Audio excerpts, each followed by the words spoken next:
오늘은 기계설비 성능 점검을 잘 받는 방법에 대하여 말씀드려 보겠습니다. 현재 성능 점검에 대하여 여러 말들이 많이 있고 실제 그동안 성능 점검을 받고 나서 불만을 토로하는 분들도 많이 계셨습니다. 성능 점검이 잘만 활용되면 평상시 시설 유지 관리를 하면서 부족한 부분을 채워주거나 도움을 받을 수 있는 좋은 기회로 활용될 수 있을 텐데 제자리를 찾지 못하고 있는 것 같아서 안타까운 마음이 듭니다. 그래서 오늘은 성능 점검이 좀 더 바람직한 방향으로 자리 잡아 나가기를 바라는 마음으로 어떻게 성능 점검을 발주해야 내실 있는 성능 점검이 진행될 수 있는지에 대하여 말씀드려 보겠습니다. 그럼 어떻게 성능 점검을 발주하면 좀 더 잘된 성능 점검을 받을 수 있을까요? 제일 우선적으로 국토교통부에서 공지한 기계설비 성능 점검 매뉴얼에 따라 성능 점검을 해달라고 발주를 내시기 바랍니다. 지난해 국토부에서는 성능 점검 시 각 설비마다 점검하거나 계측해야 하는 세부 항목들과 점검 방법, 점검 기준 등을 명시한 성능 점검 매뉴얼을 공지했습니다. 국토부에서 공지한 매뉴얼의 내용에 따라 성능 점검을 하게 되면 최소한 성능 점검표 한 장에 단순하게 동그라미 치고 뒤에 사진들만 잔뜩 첨부된 그런 보고서는 받아보지 않으시겠죠? 둘째, 매뉴얼에 따라 성능 점검을 하면서 계측해야 하는 항목들에 대해서는 측정한 수치들을 숫자로 적어달라고 하세요. 유량, 풍량, 압력, 전류값 그리고 여론장비의 운전 효율이나 COP, 배기가스 성분, 소음값, 진동수치 등등 계측해야 하는 항목들은 동그라미 치지 말고 측정된 수치를 보고서에 그대로 숫자로 기입해 달라고 하세요. 셋째, 수치로 계측된 항목들은 기준이 되는 값들을 제시해주고 이 기준값과 비교하여 장비의 성능이 나오는지 판단해 달라고 하세요.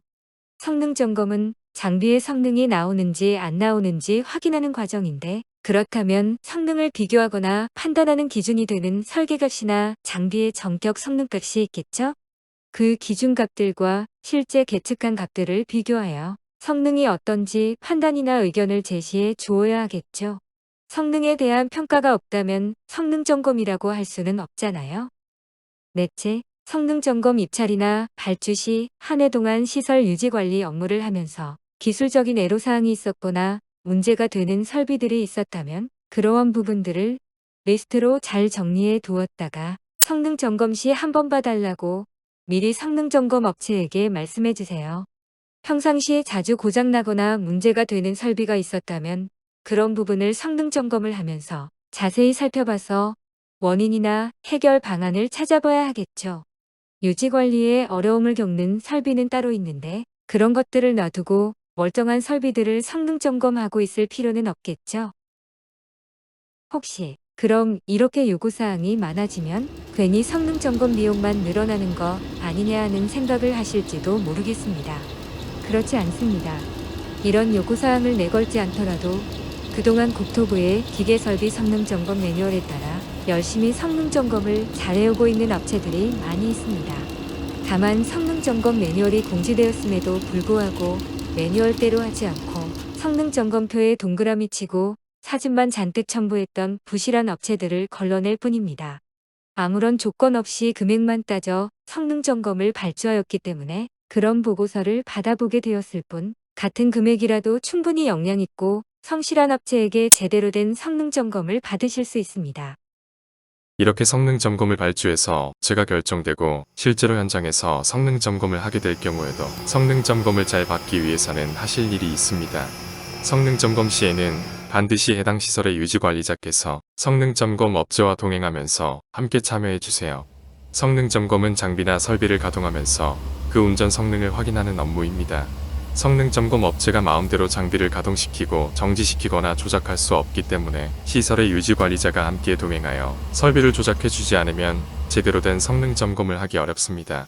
성능 점검을 위해 필요한 운전 조작을 할 수 없다면 겉모습만 보고 점검을 할 수밖에 없겠죠.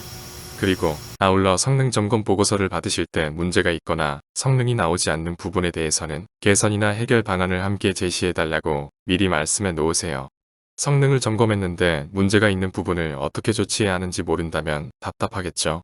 만일 그런 부분이 보고서에 담기는 것이 부담스럽다면 필요한 내용은 일단 받아놓고서 업무에 활용하시고 최종 제출되는 보고서에서 불편한 부분은 업체와 협의해 내용을 조정해보세요. 성능 점검은 장비나 설비의 운전 성능이 잘 발휘되는가를 점검하여 부족하거나 미비한 부분이 있다면 보완하고 개선해서 좀 더 설비를 효율적으로 운전하고 궁극적으로 에너지나 비용을 절감할 수 있도록 하기 위해 실시하는 것일 겁니다. 점검 안 하고 개선 방안이 없다면 본래의 취지에 좀 아쉬운 부분일 겁니다.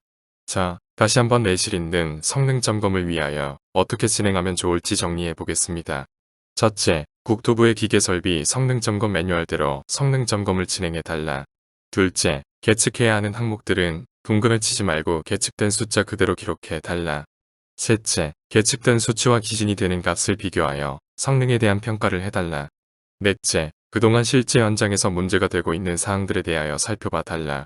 다섯째, 문제가 있는 것으로 판단되는 부분에 대해서는 조치나 개선 방안을 함께 알려달라. 그리고 마지막으로 성능 점검을 하실 때에는 기계설비 유지관리자가 꼭 함께 동행하여 설비를 점검에 필요한 상태로 가동하면서 성능을 확인할 수 있도록 도와주세요. 감사합니다.